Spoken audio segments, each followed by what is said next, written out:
समाज को झकझोर देने वाली घटना का पुलिस ने किया खुलासा। मोबाइल फोन की लत बच्चों को बना रही है दिमागी रूप से कमजोर। देर होने से पहले बचा लें अपने बच्चों की जिंदगी। दरअसल रीवा जिले के जवा थाना क्षेत्र की जिस घटना का पुलिस ने खुलासा किया है वह पूरे समाज को झकझोर देने वाली है। वहीं हर माँ बाप के लिए भी एक बड़ा सवाल है, मोबाइल फोन का उपयोग बच्चों के लिए कितना घातक है। इसका जीता जागता उदाहरण रीवा जिले के जवा थाना क्षेत्र अंतर्गत देखने को मिला। जवा निवासी 13 वर्षीय बच्चा मोबाइल फोन पर अश्लील वीडियो देखकर उत्तेजित हो गया और 9 वर्षीय छोटी बहन जो उसके बगल में ही सो रही थी उसके साथ ही दुष्कर्म कर बैठता है। इतना ही नहीं, जब बच्चे ने इसका विरोध किया तो उसकी गला घोंटकर हत्या कर दी जाती है। उस मासूम का गला घोंटने में उसकी मां भी सहयोगी भूमिका निभाती है। पूरे घर के लोग पुलिस को लगातार गुमराह करते हैं। अच्छा हुआ कि पोस्टमार्टम रिपोर्ट में यह स्पष्ट हो गया कि मासूम की दुष्कर्म के बाद गला घोंटकर हत्या की गई है। पोस्टमार्टम रिपोर्ट मिलते ही रीवा संभाग के आईजी महेंद्र सिंह सिकरवार के कान खड़े हो जाते हैं। उन्होंने एडिशनल एसपी विवेक लाल के नेतृत्व में टीम गठित कर मामले का पर्दाफाश कर दिया। यह घटना 3 माह पहले की है। आपको बता दें कि mobile phone, TV, tablet, computer जैसे इलेक्ट्रॉनिक गैजेट्स बच्चों को वर्चुअल ऑटिज्म का शिकार बना रहे हैं। इसमें माँ बाप की सबसे बड़ी गलती सामने आ रही है। बच्चा जब रोता है, किसी चीज के लिए जिद करता है, अक्सर माँ बाप पीछा छुड़ाने के लिए बच्चों को मोबाइल या कोई अन्य इलेक्ट्रॉनिक गैजेट थमा देते हैं। यह ट्रेंड आजकल काफी आम सा हो गया है। पिछले कुछ सालों में माँ बाप के बीच यह एक प्रवृत्ति बढ़ी है कि वे अपने बच्चों का मन बहलाने के लिए उन्हें कहानी या लोरियां सुनाने की जगह मोबाइल फोन या अन्य गैजेट पकड़ा देते हैं। नतीजन बच्चे इलेक्ट्रॉनिक गैजेट्स की पेश की गई वर्चुअल दुनिया में पूरी तरह से डूब जाते हैं, जिसका असर यह होता है जैसे 3 माह पहले जवा थाना क्षेत्र में शर्मनाक और समाज को झकझोर देने वाली घटना देखने को मिली। इसके अलावा सिंगल न्यूक्लियर फैमिली सेटअप, बढ़ते ट्रेंड और परिवार के सदस्यों के बीच आपसी बातचीत की कमी ने इस स्थिति को और भी ज्यादा जटिल बना दिया है। फिलहाल मामले के खुलासे के दौरान रीवा जिले के एसपी विवेक सिंह ने इस पर क्या कुछ कहा, सुनिए, सीखिए और समझिए।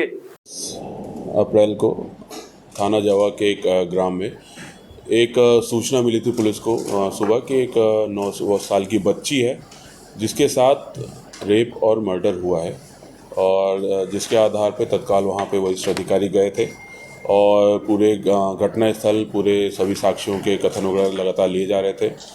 3 दिन तक खुलासा उसमें नहीं हो पाने पे फिर इसमें एसआईटी एक गठित की गई थी और जिसमें फिर आईजी सर, डीआईजी सर और मेरे द्वारा और सभी के द्वारा पर्यवेक्षण भी किया गया। तो एक एडिशनल एसपी देहात विवेक लाल के द्वारा एक इसमें एसआईटी, उनके नेतृत्व में एसआईटी गठित की गई थी और लगातार उसमें, क्योंकि काफ़ी गंभीर मामला था, काफ़ी गंभीर अपराध था, जघन्य अपराध था, तो लगातार पुलिस टीम विवेचना में लगी हुई थी, पूरी एसआईटी उसमें विवेचना में लगी थी।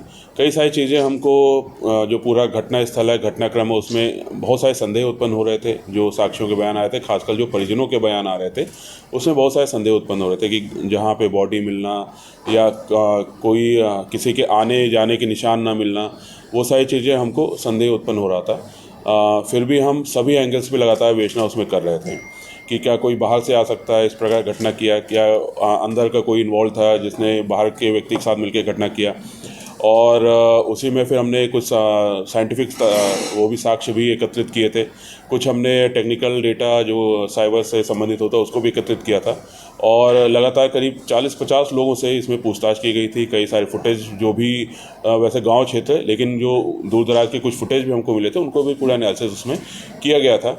और कहीं ना कहीं जो सुई थी वो बार बार जो परिजन है वहाँ तक आके रुक जा रही थी, लेकिन क्योंकि इतनी गंभीर घटना थी तो परिजनों पे संदेह होना, लेकिन कोई इम्पोर्टेंट, कोई स्ट्रॉन्ग तथ्य होने पे ही वो उसके आगे बढ़ा जा सकता था। फिर हमें एक साइंटिफिक एविडेंस मिला, हमें जो रिपोर्ट मिली उससे काफ़ी कुछ ये कंफर्म हो गया कि जो उसका बड़ा भाई है जो 13 साल का है, उसके कुछ हमको टेक्निकल साक्ष्य मिल गए और जिसके आधार पर फिर जब फिर पुनः पूरी टीम के द्वारा परिजनों से पूछताछ किया गया तो फिर सभी ने अपना अपना वो घटनाक्रम इस पूरा कबूल किया है।